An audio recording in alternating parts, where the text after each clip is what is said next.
everybody, what's going on? It's Brian. Welcome back to another segment of Sip of the Show, here with Andy from Devil's River Whiskey, bringing the Sip of the Show segment to you. I thought we'd do some more classic cocktails. Yeah, what do you got? Let's do a Corpse Reviver number 2. Which one? Corpse Reviver number 2. I gotta make sure we get that right. Yeah, that's fair, because there is more than one, and it's a mouthful. So this is one of my favorites. It's a little more involved than everything else that we're doing, but I know we've got people out there in the world that have fully stocked bars. You can make this. It's got a little more ingredients than most of the ones that we're doing in this series, but it's really simple. It's super refreshing. It's got a good punch to it, and it's a throwback.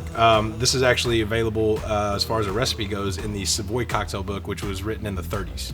It's an old school. So we're going to start off with an ounce of lemon juice, which I've already squeezed out into my jigger here. 1 ounce of lemon juice into a shaker tin. This is a shake and drink. It's equal parts lemon juice, dry gin. So another ounce of dry gin going into the shaker tin. 1 ounce of Cointreau orange liqueur. I say that brand specifically because every other brand doesn't quite hit the mark. I've tried it with other orange liqueurs and it doesn't fit. That's the only one that's worth making this cocktail with. Blanc Vermouth. Handful of brands out there. Pick the one that's best for you or play with different ones. Find what you like. 1 ounce into the shaker tin. So we've got gin, orange liqueur, Blanc Vermouth, lemon juice. You're gonna add ice to your tin.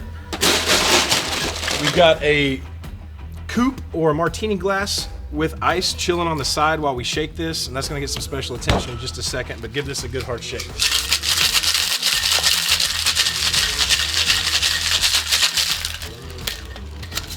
Now quickly, because as long as that's sitting in ice, it's gonna dilute, dump the ice out of your coupe glass.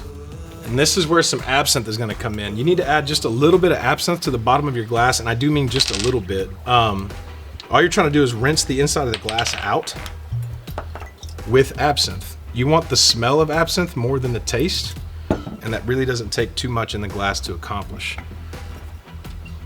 Just turn your glass around, coat the inside of the glass with the absinthe, and then dump it all out.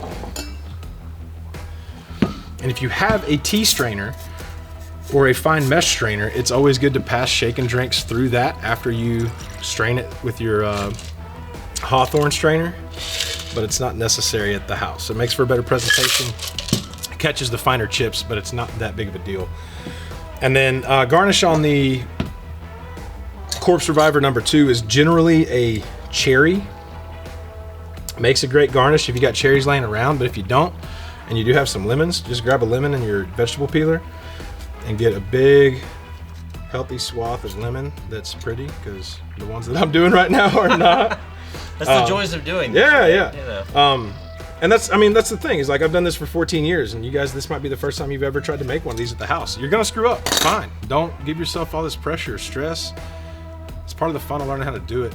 Express your lemon peel over the top of the drink, rim the drink with it.